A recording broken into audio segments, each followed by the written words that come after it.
কেন গঙ্গার মতো আর কোনো নদী নেই? কেন বেদের মতো আর কোনো শাস্ত্র নেই? কেন শ্রীকৃষ্ণের মতো আর কোনো অবতারকে লীলাময় বলা হয় না? এগুলো কি শুধুই ভক্তদের বিশ্বাস, নাকি হাজার বছরের শাস্ত্র ও ইতিহাসের উপর ভিত্তি করে গড়ে ওঠা সত্য? আজকের এই ভিডিওতে আমরা জানব সনাতন ধর্মের 10টি এমন অদ্বিতীয় বিষয় যেগুলিকে হিন্দু ধর্মে সর্বোচ্চ মর্যাদা দেওয়া হয়েছে। আর ভিডিওর শেষের বিষয়টি শুনলে হয়তো আপনিও আবেগপ্রবণ হয়ে পড়বেন, তাই ভিডিওটি শেষ পর্যন্ত অবশ্যই দেখবেন। সনাতন ধর্ম পৃথিবীর প্রাচীনতম জীবন্ত ধর্মগুলির একটি।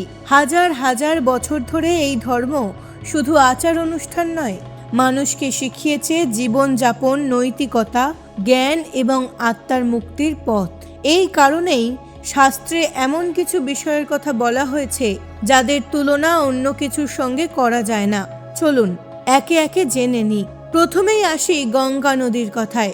হিন্দু ধর্মে গঙ্গাকে শুধুমাত্র একটি নদী নয়, মা গঙ্গা হিসেবে পূজা করা হয়। পুরাণে বলা হয়েছে তিনি স্বর্গ থেকে পৃথিবীতে অবতরণ করেছিলেন রাজা ভগীরথের কঠোর তপস্যার ফলে, যাতে পূর্বপুরুষদের আত্মার মুক্তি হয়।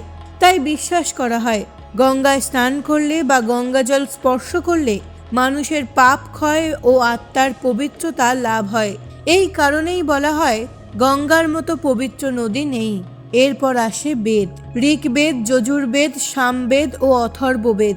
এই 4টি বেদকে সনাতন ধর্মের মূল ভিত্তি বলা হয়। হিন্দু ঐতিহ্যে এগুলোকে অপৌরুষেয় অর্থাৎ মানুষের রচিত নয়, বরং ঋষিদের কাছে প্রকাশিত ঈশ্বরীয় জ্ঞান হিসেবে মানা হয়। তাই বলা হয় বেদের মতো শাস্ত্র নেই। এরপর আসে শ্রীমদ্ ভগবদ গীতা। মহাভারতের যুদ্ধক্ষেত্রে অর্জুন যখন নিজের কর্তব্য নিয়ে দ্বিধায় পড়েছিলেন, তখন শ্রীকৃষ্ণ তাকে যে জ্ঞান দিয়েছিলেন সেটি গীতা। কর্ম, ভক্তি, জ্ঞান এবং জীবনের প্রকৃত উদ্দেশ্য সবকিছু সহজ ও গভীর ব্যাখ্যা রয়েছে এই গ্রন্থে। তাই বলা হয় গীতার মতো উপদেশ নেই।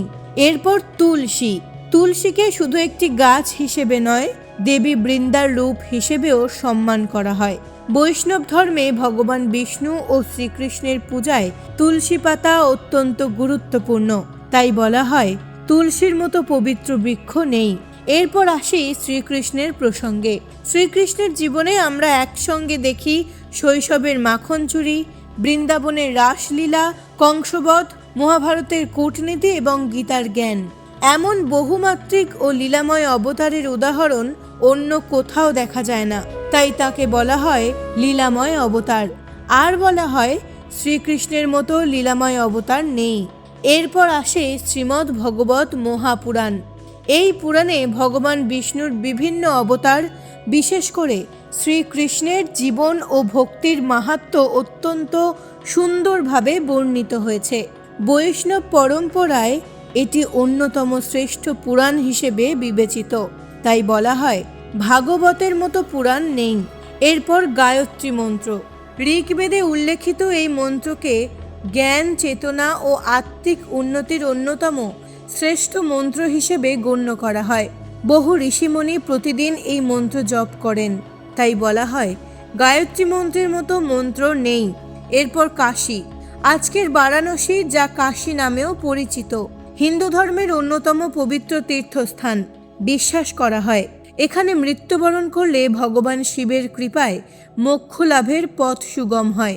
তাই বলা হয় কাশীর মতো তীর্থ নেই। এরপর একাদশী ব্রত। প্রতি মাসে 2টি একাদশী পালন করা হয়। পদ্মপুরাণ, ভবিষ্য পুরাণ ও অন্যান্য বৈষ্ণব গ্রন্থে একাদশী উপবাসের আধ্যাত্মিক গুরুত্বের উল্লেখ রয়েছে। ভক্তদের বিশ্বাস এই ব্রত মন ও ইন্দ্রিয়কে সংযত করতে এবং ভগবানের প্রতি ভক্তি বৃদ্ধি করতে সহায়তা করে। তাই বলা হয় একাদশীর মতো ব্রত নেই। আর শেষ বিষয়টি, মায়ের মতো গুরু নেই। জন্মের পর প্রথম কথা বলা, প্রথম হাঁটা, প্রথম ভালো মন্দ শেখা সবকিছু শুরু হয় মায়ের হাত ধরেই। শাস্ত্রেও বলা হয়েছে মাতৃদেবো ভব, অর্থাৎ মাকেই দেবতার সমান সম্মান দাও। তাই পৃথিবীর শ্রেষ্ঠ শিক্ষক, শ্রেষ্ঠ পথপ্রদর্শক এবং নিঃস্বার্থ ভালোবাসার প্রতীক হলেন মা। এই 10টি বিষয় শুধু ধর্মীয় বিশ্বাস নয়, হাজার বছরের আধ্যাত্মিক ঐতিহ্য, শাস্ত্রীয় মর্যাদা এবং সাংস্কৃতিক উত্তরাধিকারের প্রতীক। ভিডিওটি যদি আপনার ভালো লেগে থাকে তাহলে অবশ্যই লাইক করুন, শেয়ার করুন এবং আমাদের চ্যানেলটিকে সাবস্ক্রাইব করতে ভুলবেন না। কমেন্টে লিখে জানান এই 10টি বিষয়ের মধ্যে কোনটি আপনাকে সবচেয়ে বেশি অনুপ্রাণিত করে এবং কেন।